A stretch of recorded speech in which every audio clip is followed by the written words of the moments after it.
To Neeraj Yadav maths. साथियों, इस video में हम चर्चा करने वाले हैं 1 अगस्त से शुरू होने वाले विशिष्ट शिक्षक के लिए जो काउंसलिंग है, डॉक्यूमेंट वेरिफिकेशन है, उसके बाद आपका स्कूल अलॉटमेंट किया जाएगा। तो उसके बारे में चूंकि पता है कि आज 29 तारीख होगी, 2 दिनों बाद आपका काउंसलिंग स्टार्ट है। तो काउंसलिंग शुरू होने से पहले आप इस वीडियो को देख के जरूर जाइएगा और काउंसलिंग से रिलेटेड जितनी भी जानकारी है इस वीडियो में हम कवर करने वाले हैं, ठीक है।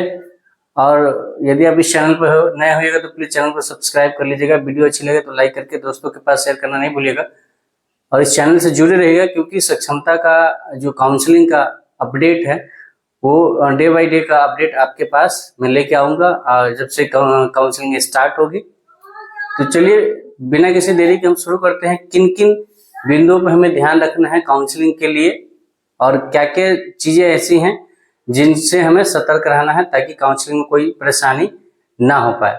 और काउंसलिंग से संबंधित यदि कोई आपका क्वेरी हो, कोई मैसेज हो तो नीचे कमेंट बॉक्स में कमेंट कर सकते हैं। चलिए शुरू करते हैं।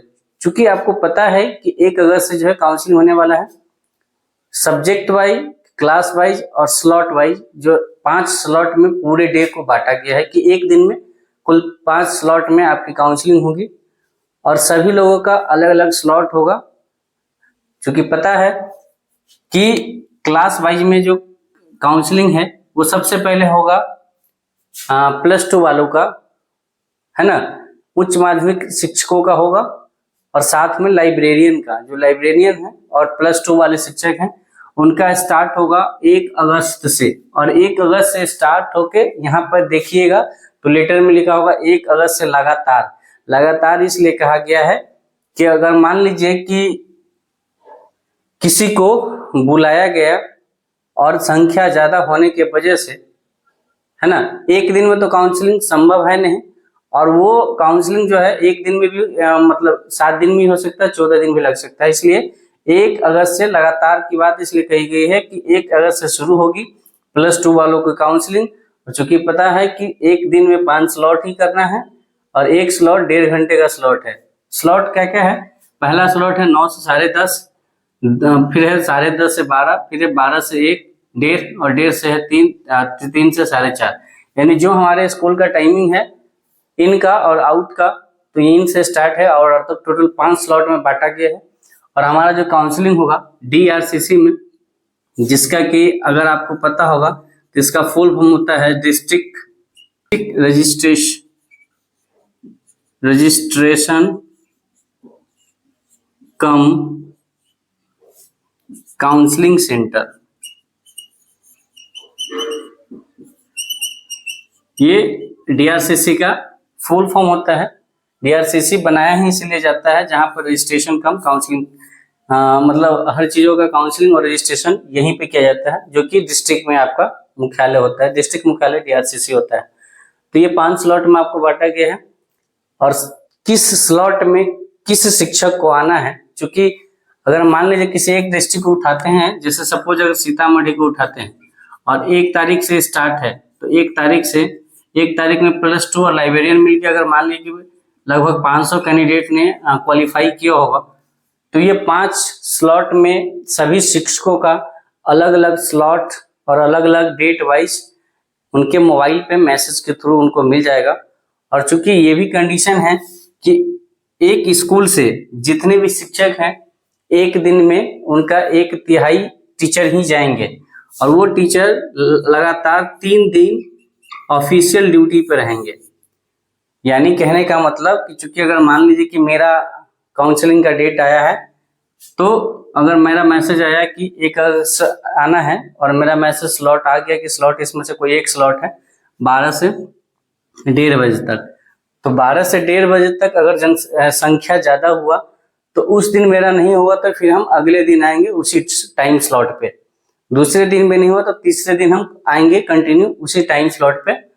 और 3 दिनों का ऑफिशियल ड्यूटी दिया है कि 3 दिन तक आप लगातार ऑफिशियल ड्यूटी में रहेंगे, मैक्सिमम ड्यूटी में। यानी 3 दिन में आपका काउंसलिंग होना ही होना है सेम स्लॉट में, जो स्लॉट आपका बांटा गया उसी स्लॉट में आपका काउंसलिंग होगा। स्लॉट का चेंज का प्रावधान नहीं है, साफ साफ लेटर में दिया गया है कि वो जिला मुख्यालय से सूचित करेंगे आपके मोबाइल पे और उनको जो है देखिए यहाँ लिखा है क्लास वाइज, सब्जेक्ट वाइज और स्लॉट वाइज, ये उनके ऑफिशियल वेबसाइट पे भी होगा कि किनका किस स्लॉट में है, तो वो दे दिया जाएगा।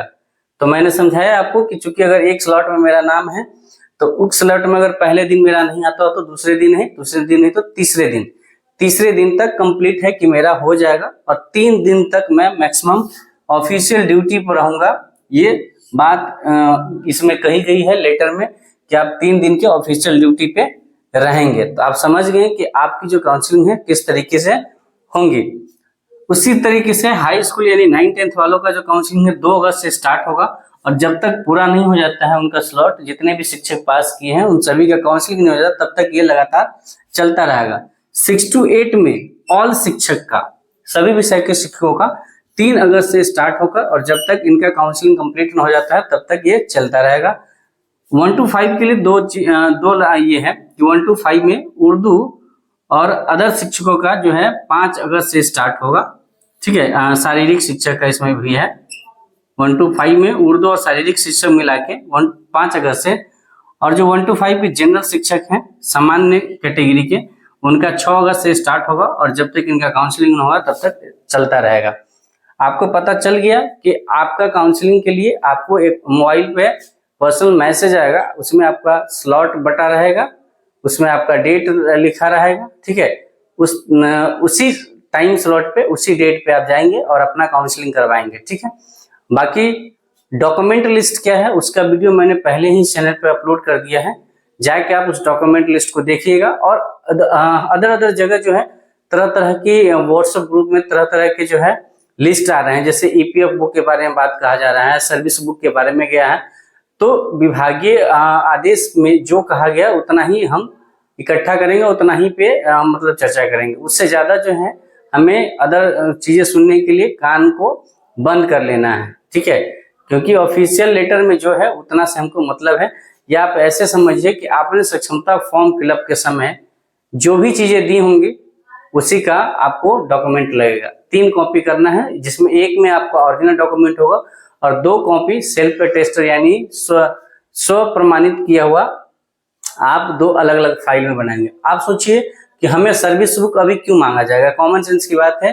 क्योंकि हमारा एडमिट कार्ड तभी आया था जब हमने सर्विस बुक और भी डाटा लेके जब जिला में दिया था, तभी जाके हमारा एडमिट कार्ड जारी हुआ था। तो वो ऑलरेडी अपने डिस्ट्रिक्ट में अवेलेबल होगा। तो आप समझ गए कि ये आपका स्लॉट किस तरीके से काम करेगा और वेरिफिकेशन का डेट किसके लिए कब है वो है। 3 दिन आप ऑफिशियल ड्यूटी पे माने जाएंगे। अगर चूंकि आपका नाम आ गया, जैसे 1 to 5 का टीचर है, और अगर आपका नाम आ गया कि आप पहले 6 अगस्त को ही आपका स्लॉट बांट दिया गया है कि स्लॉट नंबर 5th में यानी 3 से 4:30 में आपको आके अपना काउंसलिंग करवाना है और 6 तारीख को आना है। तो चूंकि अगर 6 अगस्त के हम गए और हमारा नंबर उस दिन नहीं आया तो फिर हम 7 अगस्त को 3 बजे ही जाएंगे, 3 बजे वाला स्लॉट में। 7 तारीख को भी नहीं हुआ तो हमारा 8 तारीख जो होगा वो हमारा लास्ट डेट होगा, और उस दिन किसी भी कीमत पर इस तरीके से ये लोग अपना स्लॉट बांटेंगे ही, क्योंकि कैंडिडेट को देख के ही स्लॉट बांटा जाएगा। और उस हिसाब से जो है 3 दिनों की अगर मैक्सिमम छुट्टी का प्रावधान किया गया है तो वो सारा कैलकुलेशन करके दिया गया है। वैसे भी कल जो है विभाग ने डिस्ट्रिक्ट वाइज किस डिस्ट्रिक्ट में किस कैटेगरी के कितने शिक्षक पास आउट हैं उसका भी लिस्ट जारी कर दिया, तो जाके आप वो भी देख सकते हैं। ठीक है, तो आई होप कि आपको समझ में आएगा कि आपका वेरिफिकेशन जो है किस तरीके से होगा। ये आपका वेबसाइट पर लोड कर दिया जाएगा, क्लास वाइज, सब्जेक्ट वाइज और स्लॉट वाइज किसका कब होगा। टाइम स्लॉट के अनुसार जो है काउंटर पर आपका नाम खुलेगा। अगर 3 से 4:30 में आपका स्लॉट बटा हुआ है तो आप वहां जाएंगे तो 3 से 4:30 वाले स्लॉट में ही जिस काउंटर पर होगा टाइम स्लॉट में 3 से 4:30 वाला में ही आपका नाम खुलेगा। उसके अनुसार आपको लेके क्या जाना है काउंसलिंग के समय, आधार कार्ड और रजिस्टर मोबाइल नंबर के साथ ही वहां जाना है। बाकी डॉक्यूमेंट लिस्ट के साथ तो जाना ही है, जो डॉक्यूमेंट हमने बताया है आप वीडियो में जाके देख सकते हैं, या आई बटन में मैं उसका लिंक दे दूंगा, आप वहां जाके देख सकते हैं। 3 दिन के ऑफिशियल ड्यूटी होंगे। अब क्वेश्चन आएगा कि बताइए एब्सेंट टीचर, मान लीजिए कि किसी स्लॉट के दिन बांटा गया हमारा स्लॉट और डेट, उस दिन हम एब्सेंट हो गए, तो वैसे शिक्षकों के लिए जब पूरी काउंसलिंग कंप्लीट हो जाएगी तब उनके लिए एक अलग से डेट निर्धारण किया जाएगा, उस डेट में आपका काउंसलिंग किया जाएगा। ठीक है, और डॉक्यूमेंट लिस्ट का मैंने बना ही दिया है वीडियो। और भी बहुत सारे सवाल आ रहे हैं, जैसे मैंने डॉक्यूमेंट लिस्ट का वीडियो डाला है तो उसमें बहुत सारे सवाल आ रहे हैं कि चूंकि सर मैंने स्टेट का एग्जाम दिया था और वो हमारा नियोजन इकाई में था, नियोजन इकाई से वो गुम हो गई है, तो हमारे पास फोटो कॉपी है, तो उसका क्या करें। तो देखिए, इसका एक ही कंडीशन है, ये गलती नियोजन इकाई से हुई है तो आप नियोजन इकाई से पैड पर लिखवा लीजिए कि ये गलती उनकी है, और आप फोटो कॉपी लेके जाएंगे अपना DRCC पे। जब वो दिखाएंगे, अगर वहां के लोग अच्छे होंगे तो सारी जवाबदेही नियोजन इकाई की होगी, उनका दायित्व है कि वो वापस लौटाएं। तो हो सकता है, अगर वहां हो सके आपकी बात सुन ली जाए और आपकी काउंसलिंग कर दी जाए। तो ऐसे बहुत और भी बहुत सारे जो है डाउट है, तो अगर आपका भी ऐसा कोई डाउट होगा तो आप नीचे कमेंट बॉक्स में कमेंट करके जरूर पूछिएगा, और इस चैनल से आप जुड़े रहिएगा, और चैनल पर नए होंगे तो प्लीज सब्सक्राइब कर लीजिएगा और बेल आइकन को आप दबा लीजिएगा, नोटिफिकेशन आइकन को, ताकि आपको सक्षमता से रिलेटेड जितनी भी जो जानकारी है काउंसलिंग से रिलेटेड आपको टाइम टू टाइम मिलते रहें। और 1 अगस्त से होने वाली काउंसलिंग के सारा अपडेट मैं आपको डे टू डे पर डे आपको देने का प्रयास करूंगा, और हर शिक्षक से जिन भी शिक्षकों का जिस दिन काउंसलिंग होगा उनसे बात करके उसका एक्सपीरियंस आपके बीच साझा किया जाएगा। आई होप कि इस वीडियो में चीजें समझ में आ गई होगी कि आपकी जो वेरिफिकेशन होगी किस तरीके से होंगी और किस तरीके से आपको प्रिपरेशन करके जाना है। ठीक है, कितने दिन की छुट्टी मिलेगी, आपको विभागीय छुट्टी होगा, ये आपके CL में नहीं कटेगा। ठीक है, और आपके मुख्यालय जो है डिस्ट्रिक्ट मुख्यालय DRCC पे होगा, जिसका नाम है डिस्ट्रिक्ट रजिस्ट्रेशन कम काउंसलिंग सेंटर। DRCC का काम ही होता है तरह तरह का रजिस्ट्रेशन करना और अलग अलग एग्जामिनेशन या अलग अलग डिपार्टमेंट का काउंसलिंग करना। आई होप कि वीडियो समझ में आएगा। मिलते हैं नेक्स्ट वीडियो में, तब तक के लिए स्वस्थ रहिए, मस्त रहिए और अपने काम में व्यस्त रहिए। थैंक यू सो मच, जय हिंद।